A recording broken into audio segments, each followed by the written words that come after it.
In this video, I'll guide you through how to delete a domain in your Bluehost account. We'll go step by step on where to click, what to look out for, and a few important things to keep in mind before you actually remove a domain.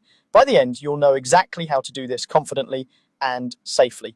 First, make sure you're logged into your Bluehost portal. This is your main account dashboard where you manage your hosting, domains, and other services. If you're not already signed in, go to the Bluehost website, log in with your account credentials, and once you're in, you should land on the main home or dashboard page. Next, look over to the left-hand sidebar. Here you'll see different sections for managing various parts of your account. Click on the option labeled Hosting. This takes you into the area where you manage the hosting settings connected to your domains. Once you're in the hosting section, look for a button that says cPanel. Go ahead and click the cPanel button. This opens the classic control panel interface that gives you more detailed control over your website and domain settings. It can look a bit busy if you're not used to it, but we're going to focus on just one area. After cPanel loads, scroll down the page until you find the section labeled Domains. This section groups together all the tools related to domain management. Within that section, click on the icon or link simply called Domains. This will open a list of the domains associated with your hosting account. You should now see a list of domains on your Bluehost hosting. Take a moment here to carefully locate the exact domain you want to remove. This is important because removing the wrong domain can break a site that is currently live.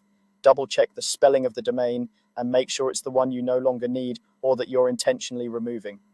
When you've found the correct domain, look for the option to manage it. This is usually a button or link labeled Manage next to that specific domain. Click Manage.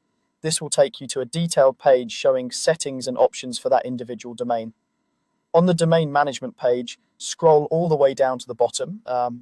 You're looking for a button or link that says Remove Domain. Bluehost usually places this option toward the lower part of the page, so it's not clicked by accident. Before you click it, pause for a second and think about whether this domain is connected to an active website, email accounts, or any other services. If it is, those may stop working once the domain is removed from your hosting. When you're sure you're ready, click Remove Domain. A confirmation prompt will appear asking you to confirm that you really want to delete or remove this domain. This is your last chance to back out if you selected the wrong one. To proceed, click Yes, remove this domain. Once you confirm, Bluehost will process the removal. After a short moment, the domain should disappear from your domain list in that section. You've now successfully removed the domain from your Bluehost hosting. That's all there is to it. You logged into your Bluehost portal, went into hosting, opened cPanel, navigated to the domain section, managed the specific domain, and confirmed the removal.